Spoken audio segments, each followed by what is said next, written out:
ఉద్యోగులు, గెజిటెడ్ అధికారులు, ఉపాధ్యాయులు, పెన్షనర్ల సమస్యలను వెంటనే పరిష్కరించాలని డిమాండ్ చేస్తూ పెద్దపల్లి జిల్లా కలెక్టరేట్ ఎదుట ఉద్యోగ సంఘాల ఆధ్వర్యంలో మహాధర్నా నిర్వహించారు. వివిధ శాఖలకు చెందిన ఉద్యోగులు, ఉపాధ్యాయులు, పెన్షనర్లు పెద్ద సంఖ్యలో హాజరై తమ సమస్యలను ప్రభుత్వం వెంటనే పరిష్కరించాలని కోరారు. ఈ సందర్భంగా పెద్దపల్లి జిల్లా నాన్ గెజిటెడ్ సంఘాల అధ్యక్షులు బొంకూరు శంకర్, తూము రవీందర్ మాట్లాడుతూ ఉద్యోగులకు రావాల్సిన డిఏలు, పిఆర్సీ బకాయిలను వెంటనే విడుదల చేయాలని, పెండింగ్ లో ఉన్న ఆర్థిక ప్రయోజనాలను అందించాలని డిమాండ్ చేశారు. ఉద్యోగులకు సంబంధించిన పెండింగ్ సమస్యలపై ప్రభుత్వం స్పష్టమైన చర్యలు తీసుకోవాలని కోరారు. మరోవైపు పెన్షనర్ల సమస్యలపై కూడా మహాధర్నాలో ప్రధానంగా ప్రస్తావించారు. పెన్షనర్లకు రావాల్సిన బకాయిలను చెల్లించాలని, పెండింగ్ లో ఉన్న డిఏలను విడుదల చేయాలని డిమాండ్ చేశారు. పదవి విరమణ చేసిన ఉద్యోగులు తమ జీవితాంతం ప్రభుత్వ సేవలో పనిచేసినందుకు ప్రభుత్వం వారికి రావాల్సిన ఆర్థిక, వైద్య ప్రయోజనాలను ఆలస్యం చేయకుండా అందించాలని కోరారు. డిఆర్ బకాయిలను వెంటనే విడుదల చేయాలని, పెన్షనర్లకు సంబంధించిన పెండింగ్ ప్రయోజనాలను పరిష్కరించాలని డిమాండ్ చేశారు. ఈ కార్యక్రమంలో ఉద్యోగులు అధిక సంఖ్యలో పాల్గొన్నారు. రాష్ట్ర ఎంప్లాయీస్ చైర్మన్ మారం జగదీశ్వర్ గారు, అలాగే సెక్రటరీ జనరల్ ఏలూరు శ్రీనివాసరావు గారు ఇచ్చినటువంటి పిలుపు మేరకు పెద్దపల్లి జిల్లాలో చెలో కలెక్టరేట్ పెద్దపల్లి జిల్లా అని చెప్పేసి కార్యక్రమం ఏర్పాటు చేయడం జరిగింది. దీనికి మరి DCJS లో 206 సంఘాలు ఉన్నాయి. 206 సంఘాల ప్రతినిధులందరికీ కూడా పేరు పేరున ప్రత్యేకమైనటువంటి ధన్యవాదాలు, కృతజ్ఞతలు.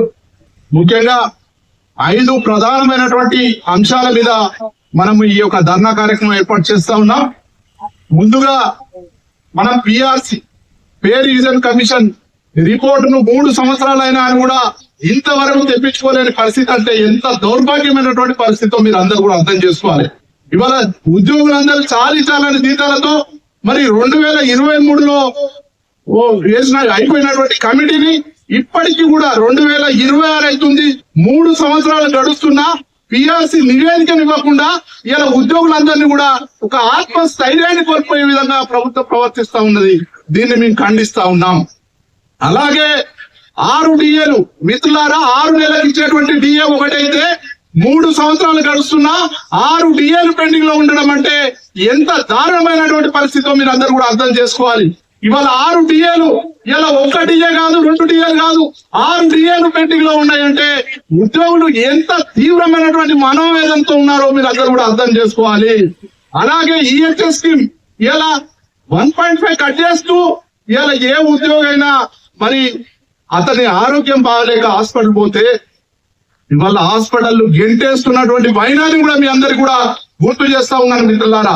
ఇవాళ మా వద్ద నుంచి 1000 నుంచి 1500 రూపాయలు నెల కట్ చేస్తూ మరి ప్రభుత్వం ఒక 1500 రూపాయలు ఇస్తూ ఒక్కో ఎంప్లాయీ మీద 3000 రూపాయలు ఇస్తూ ఇలా ప్రైవేట్ హాస్పిటల్లో గెంటేసేటువంటి పరిస్థితి ఏర్పడ్డది అంటే ఎంత దయనీయమైన పరిస్థితితో మీరు అర్థం చేసుకోవాలి.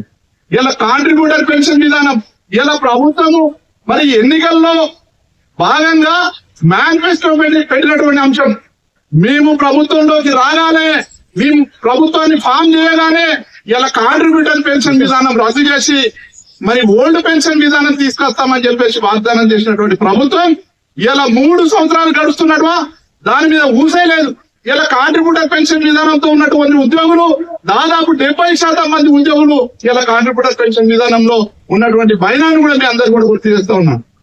30 నుంచి 35 సంవత్సరాలు సర్వీస్ చేసి ఇలా ఒక ఉద్యోగి రిటైర్ అయితే మరి ఇలా 1800 నుంచి 2000 రూపాయల పెన్షన్ వస్తా ఉంది. అంటే ఒక వృద్ధాప్య పెన్షన్ కైనా 2000 రూపాయల పెన్షన్ ఉన్నది, ఒక వితంతు పెన్షన్ కైనా 2000 రూపాయల పెన్షన్ ఉన్నది.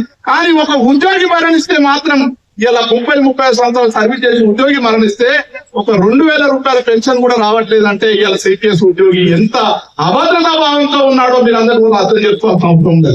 ఇవాళ పెండింగ్ బిల్లులు ఇలా మా ఉద్యోగులు రిటైర్ అయితే 2 నుంచి 3 సంవత్సరాలు అయితే ఉన్నాయి, ఒక్క పెండింగ్ బిల్లు కూడా పడకుండా ఇలా తీవ్రమైనటువంటి మనోవేదనతో ఉన్నారు మా పెన్షనర్లు అందరూ కూడా.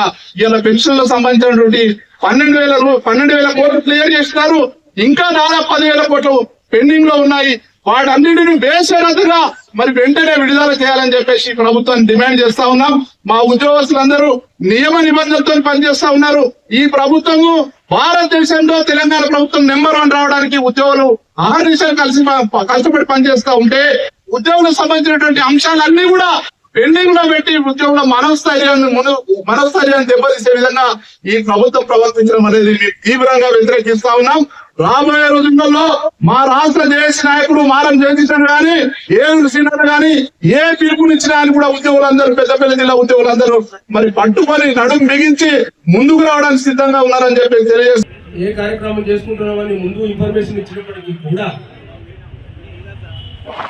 వాళ్ళు అంటే మన రాష్ట్ర ప్రభుత్వం ముఖ్యమంత్రి గారు మాత్రం ఆదేశాలు ఇస్తున్నారు, సమావేశాలలో మమ్మల్ని అందరినీ కూడా సంజయిస్తున్నారు, కన్వీన్ చేసి పంపించేస్తున్నారు.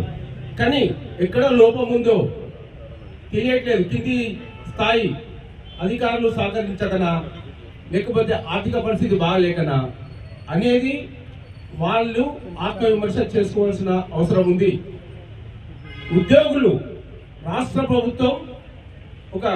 ప్రభుత్వానికి మంచి పేరు రావాలంటే ఉద్యోగులు అహర్నిశలు కష్టపడి ప్రభుత్వం ఇచ్చే ఆదేశాలు పాటిస్తూ రాష్ట్ర అభివృద్ధికి తోడ్పడతారు అనే ఆలోచన రాష్ట్ర ప్రభుత్వానికి ముఖ్యమంత్రి గారికి ఉండాలి.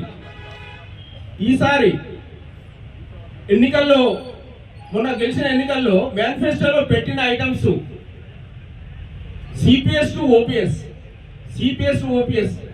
మన ఎంప్లాయీస్ సిపిఎస్ ఎంప్లాయీస్ పెట్టారు.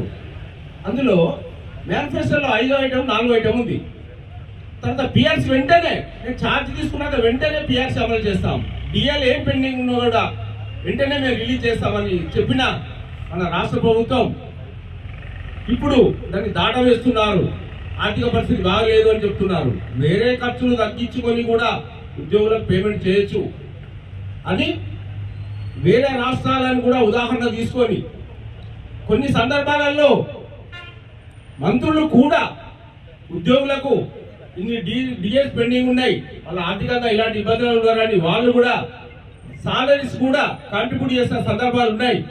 కాబట్టి దయచేసి ఈ సందర్భంగా రాష్ట్ర ప్రభుత్వానికి మన పెద్దపల్లి జిల్లా జేఏసీ తరఫున విన్నపం ఏంటంటే మీరు ఈసారి ఖచ్చితంగా మీరు 1 తర్వాత 10th సెప్టెంబర్ ఈ కార్యక్రమాలు నిర్వహించుకుంటూ రాష్ట్ర జేఏసీ నిర్ణయించింది. అది కంటిన్యూ అయితే మళ్ళీ ఉద్యోగులు ధర్నాలు చేస్తూనే ఉంటాం. రాష్ట్ర ప్రభుత్వానికి అభివృద్ధిలో ఇబ్బందులు